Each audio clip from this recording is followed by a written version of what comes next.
المد اللازم الله يبارك فيكم لسهولة البحث والدرس قسمه العلماء إلى نوعين. قالوا هذا المد في القرآن العظيم إما أن يأتي في كلمة كما مر معنا منذ قليل الصاخة الضالين، وإما أن يأتي في حرف كما مر معنا منذ قليل نون صاد.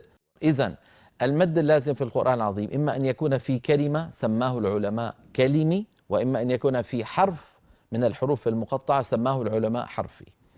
وكل من الكلم والحرف إما أن يكون حرف المد قد جاء بعده ساكن وفقط سماه العلماء مخفف، وإما أن يكون مشدد يعني هو ساكن لكنه مدغم في حرف بعده سماه العلماء مثقل.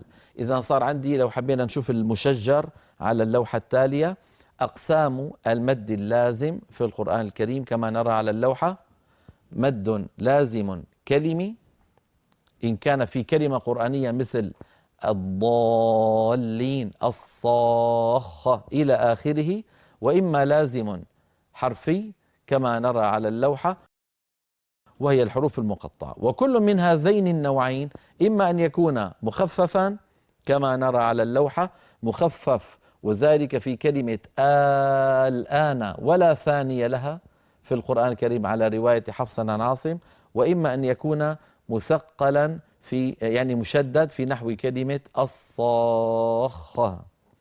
الحرف كذلك قد يكون مخففا نحو حاميم. لاحظوا بأن الياء بعدها ميم ساكنة يعني ما بعدها حرف مشدد ساكن وفقط، فيمد أيضا 6 حركات كما سيأتي معنا. وإما أن يكون مثقلا يعني مشددا نحو طاسيم ميم. طبعا طاسيم ميم لو تأملناها فيها كما ذكرت منذ قليل حرف يعني حرفا مد كل منهما مد لازم، لكن الأول سيم ميم هو اللازم الحرفي المثقل، أما ميم الأخيرة فهو مخفف. نعم، هذه هي أقسام المد اللازم أيها الإخوة. وبقي أن نعلم بأن المد اللازم هذا الذي تكلمت عنه يمد كما ذكر علماؤنا كما ذكر المتأخرون من أئمة القراء بمقدار واحد مهما كان نوعه، بمقدار 6 حركات. إن شئتم فقولوا 6 حركات، على أن الحركة هي المقياس الطبيعي الذي ذكرناه لطول المدود في القرآن العظيم. وبينا في الحلقات الماضيات أن الحركة هي حركة الحرف من فتحة أو ضمة أو كسرة، يعني الزمن اللازم للنطق بحرف متحرك. فلما نقول ما الآن نطقت ميم مفتوحة، الزمن الذي استغرقته في قولي ما هذا اسمه حركة.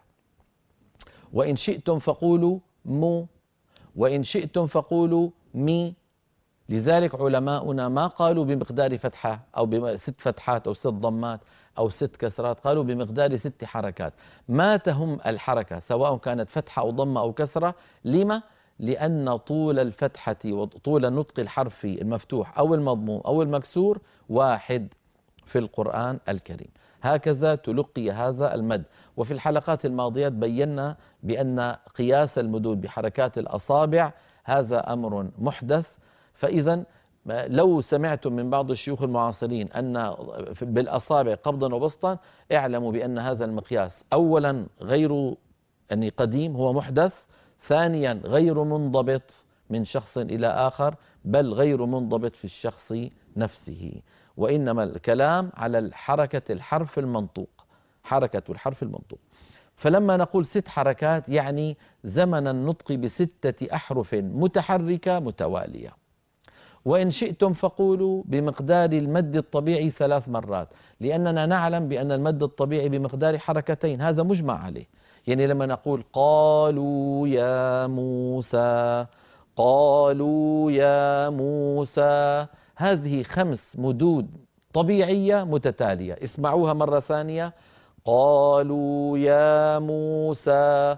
لا يختلف قراء الأرض أن هذه المدود طبيعية وأن نطقها كما نطقتها الآن، وكل منها لو سألت أي قارئ في الدنيا كم طول هذا المد لابد أن يقول حركتين. إذن قالوا يا موسى طولها 10 حركات. قالوا يا موسى، نحن نريد 6 حركات، إذن نحذف 2 يبقى عندي يا موسى. إذا مددت بمقدار يا موسى صاد، إذن هذه 6 حركات. يا موسى ولا الضالين، إذن طول ولا ألف ولا الضالين بمقدار يا موسى، لا تزيد عليها، فإن زدت فقد بالغت في المد، وكم نهى أئمتنا عن المبالغة في تطويل المد عن مقداره، فلينتبه إلى هذا الأمر. نرى اللوحة التالية التي تبين لنا مقدار المد اللازم. مقدار المد اللازم: يمد اللازم بكل أقسامه. إذن التقسيم الماضي لما قلنا المد اللازم كلمي وحرفي ومخفف ومثقل، هذا التقسيم لا يؤثر في مقدار المد.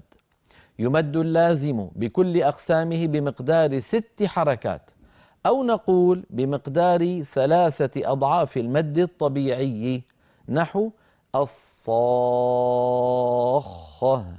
الضالين،